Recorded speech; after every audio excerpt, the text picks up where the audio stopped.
नमस्ते, यो च्यानलमा तपाईहरुलाई स्वागत छ। हामी आज यो हेडब्यान्ड बनाउन सिकौं। यो टाउकोमा लगाउने ब्यान्ड या तातो बनाउने कान तातो बनाउने एयर वार्मर भन्छ। यो बनाउन सिकौं। एकदम सजिलो छ। हामी यो क्रोशेले बनाउने छौं। आउनुहोस् सुरु गरौं। तपाईहरुले पहिला यो बनाउँदाखेरि आफ्नो टाउकोमा पछाडीबाट ब्यान्ड जसरी लगाउँछौं हामी त्यसरी यसरी ल्याएर नाप्नुहोस्। आफ्नो टाउकोको शेप ठ्याप्प टाइट गरी कति हुन्छ नाप्नुहोस्। मेरो यहाँनिर यसरी गर्दा 21 इन्च आउँछ। 21 इन्च को लागि मैले यहाँ 21 मा 1 कम भनेपछि 20 इन्चको सिक्री बनाउनु पर्छ। मैले यसमा यति सिक्री भन्ने हुन्न, त्यो साइज नापेर बनाउनु पर्ने हुन्छ। एउटा सुर्काउने डोरी बनाउनुहोस् र त्यसमा मेरो 21 छ भनेपछि मैले 20 इन्च यो लामो सिक्री बनाउनु पर्ने हुन्छ। यसरी सिक्री बनाउनुहोस्। 1 2 यसरी नै लामो गरेर 20 इन्च बनाउनुहोस्। हेर्नुहोस् यहाँ 20 इन्च यो बनाइसके। बनाउँदाखेरि हजुरले यसरी नतन्काउनु होला। यो हल्का यसरी ठिक्क हुने गरी राख्नुहोस्। अब यसमा हामी सिक्री बनाउँछौं।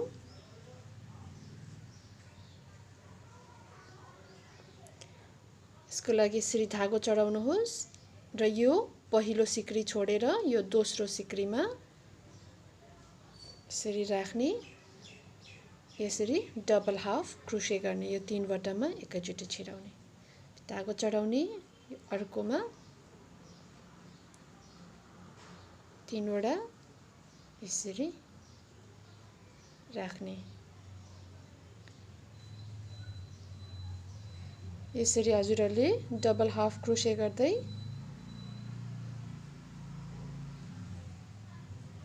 यसरी यहाँ अन्त्यसम्मै प्रत्येक सिक्रीमा यसरी डबल हाफ क्रोशे गर्दै जानुहोस्। मैले यो बुनेर अन्त्यमा आइसके।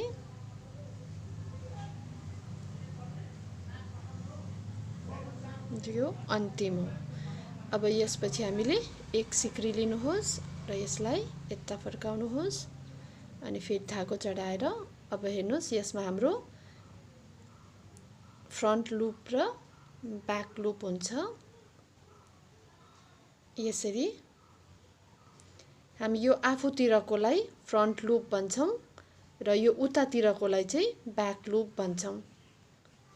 यो आफूतिर भएको होइन तर उतातिरकोलाई हामी बुन्छौं यसरी।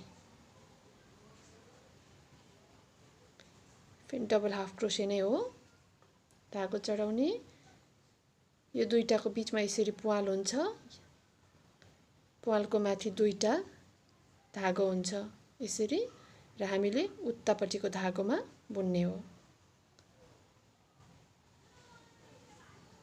यसरी धागो चढाउने। फेरि हामी उतापट्टिकोमा यसरी बुन्ने।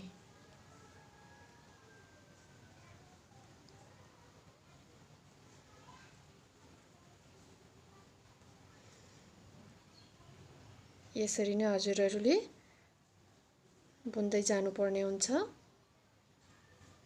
यो हामीले उतापट्टिको लूपमा मात्रै बुन्दाखेरि चाहिँ हाम्रो यस्तो उठेको भाग आउँछ। यहाँ हेर्नुहोस् यस्तो उठेको भाग आउँछ र यो नरम हुन्छ। यसमा यो कुरुस अलिक मोटो चलाउनु होला। मैले यहाँ 3.50 mm को कुरुस चलाएको छु जसले गर्दा यो एकदम नरम हुन्छ र यो बुट्टा पनि यसरी टाढैबाट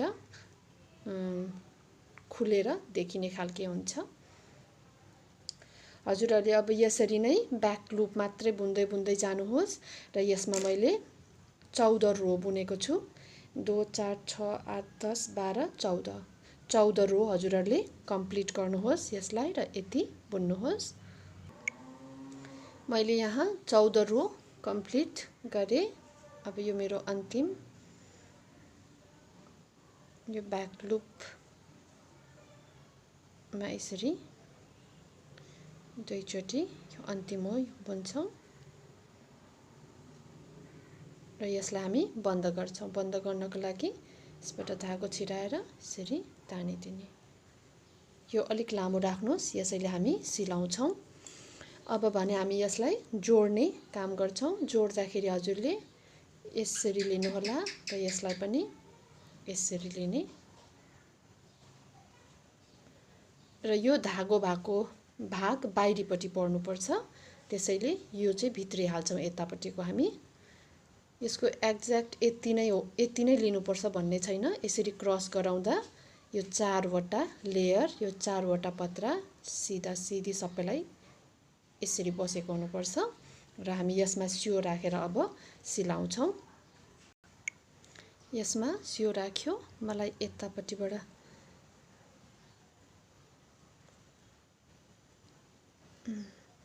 यसरी राख्ने र अर्को यो हामी याद गर्नु होला, हामीले यो सिलाउँदाखेरि 4 वटा पत्रा यो लेयर सिलाउनु पर्छ छुएर। यसरी 4 वटालाई छुएर यसरी। अब फेरि यहाँबाट 2 3 4 फेरि त्यसको नजिकबाट 4 वटालाई छुएर यसरी पालैसँग सिलाउनुस्।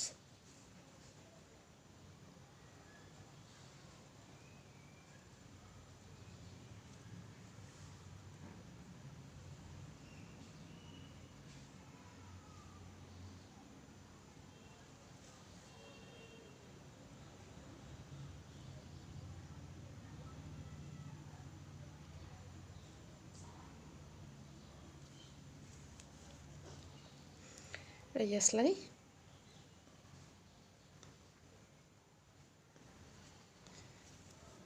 अब हामी बन्द गर्छौं। 1 2 3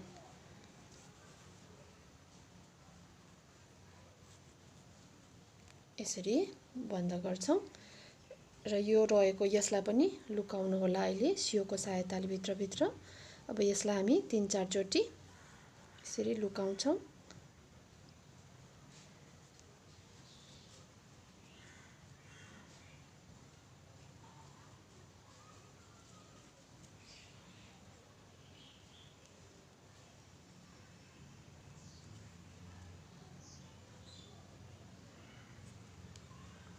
र